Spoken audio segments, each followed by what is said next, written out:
올해 1월부터 이제 금 가격이 잘 올라가다가 1월 30일을 기점으로 큰 조정이 왔었고, 그 이후에도 자꾸 이제 가격이 올라갈 만하면 살짝 조정이 나타나는 이런 모습들이 나오면서 좀 횡보하는 기간이 나타나고 있는데, 통화 정책의 방향성에 대한 사람들의 불안과 공포가 가격에 잠깐 반영이 되는 시기라서 그렇다. 이럴 때 금을 이제 나는 매수 찬스로 이용한다던가, 장기적인 측면에서는 금 가격에 좋은 영향을 주는 건 맞습니다. 러시아 우크라이나 전쟁도 그렇고 이란 이스라엘 전쟁도 그렇고 공급망의 병목을 주다 보니까 이게 인플레이션을 일으키는 효과가 있고, 그게 장기적으로는 금 가격의 더 상승 사이클을 가파르게 만드는 데 요인이 된다. 전쟁이라는 이슈 자체도 장기적인 추세 속에서는 좋은 영향을 주고, 그리고 이제 단기적인 측면에서는 그냥 우리가 좀 무시하는 쪽이 우리가 금 투자를 하는데 더 중요한 그런 마음가짐과 뷰가 될 것이다.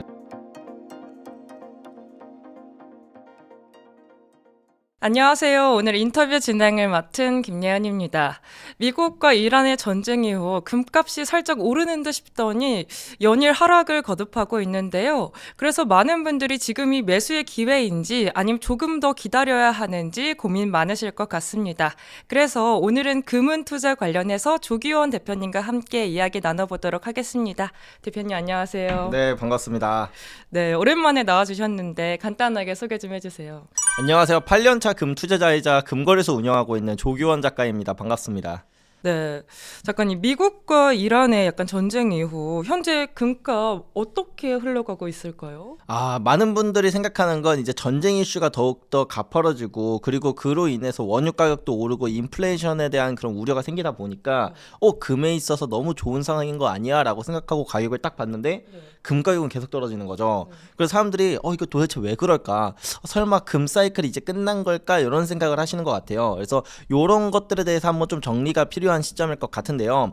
일단 첫 번째, 금 가격은 전쟁 때 올라야 되는데 왜 떨어지냐? 요걸 이해하기 위해선 왜 이전에 전쟁 시기 때마다 금 가격이 그렇게 영향을 받았는지에 대해부터 이해를 하시면 돼요.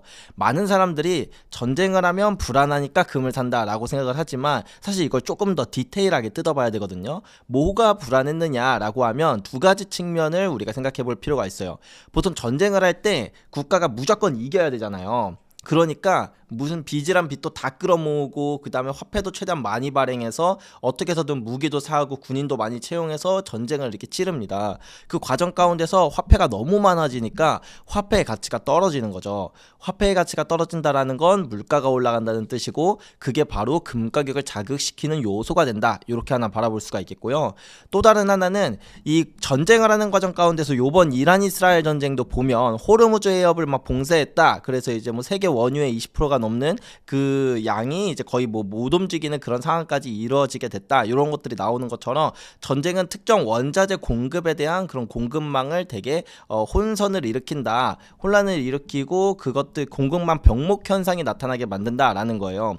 그러면 원래는 호르무즈 해협을 통해서 나오던 그런 값싼 원유들을 사지 못하고 더 삥 돌아서 가거나 아니면은 더 비싼 곳에 있는 나라에서 원유를 사와야 되다 보니까 이게 바로 물가를 올리는 요소, 인플레이션에 대한 영향을 미친다라는 거예요. 그러니까 이 두 가지 측면 다 인플레이션에 대한 영향을 미치기 때문에 인플레이션의 대표적인 해지 자산이 바로 금이라서, 그래서 금 가격이 올랐던 거다. 이렇게 이해하시면 되는데, 근데 이번 이스라엘 이란 전쟁도 분명히 자꾸 그 어떤 원유 가격도 폭등하고 인플레이션이 상승하는데 그런 영향을 미치고 있는데 왜 가격이 떨어지냐는, 이건 2021년을 보면 알 수가 있어요.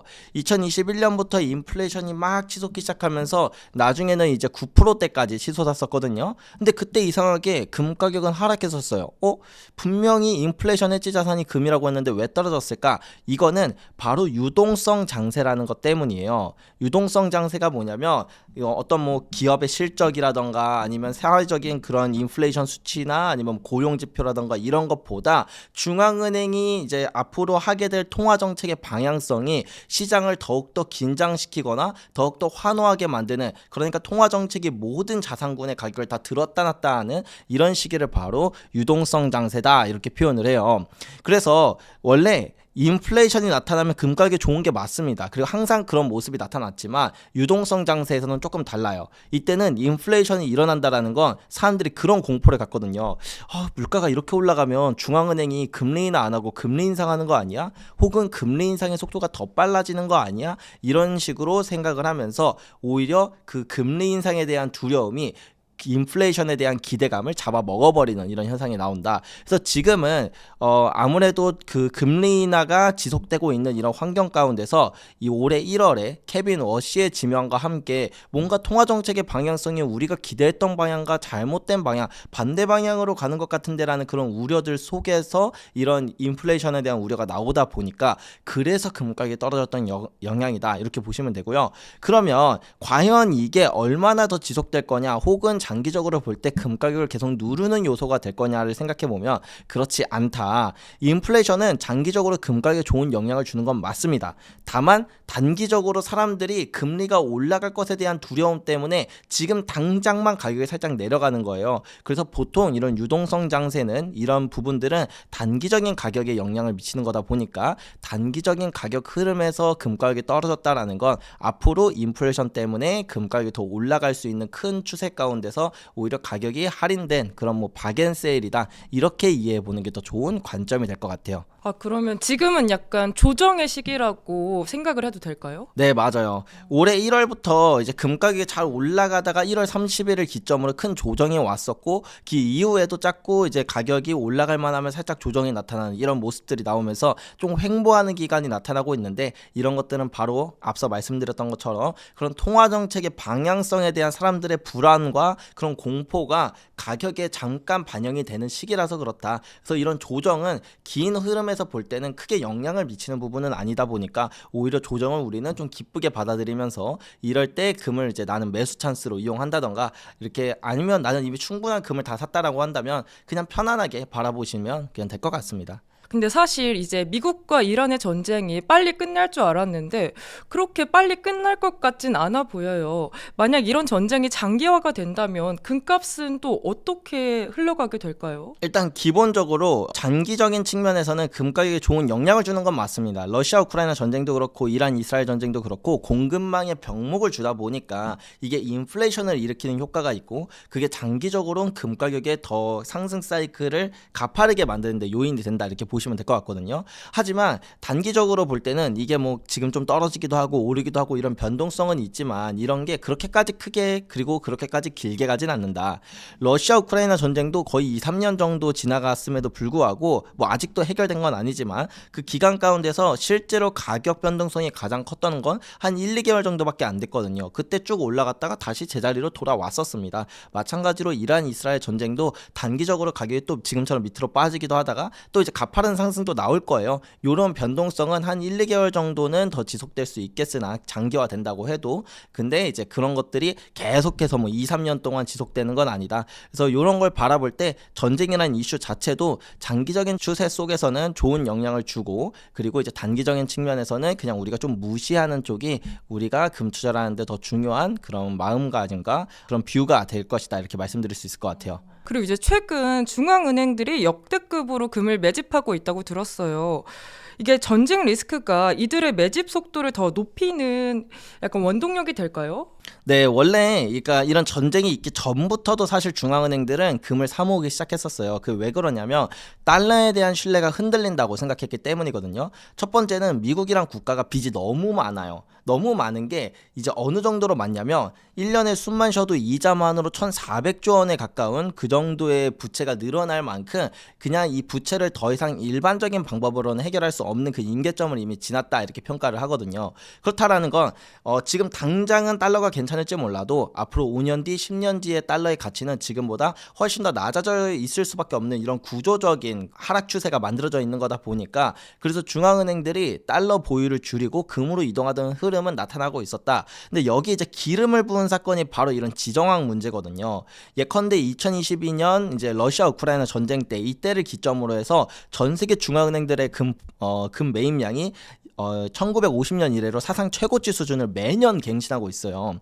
이런 모습들이 왜 나타났는가? 이건 바로 이런 전쟁 그 과정 속에서 미국이 취했던 그런 경제적 제재 때문인데, 이전까지만 하더라도 미국이 스위프트 시스템에서 배제한다던가 요런 일 정도는 가끔씩 있었어요. 뭐 이란이나 그다음 북한한테 이제 했던 것처럼.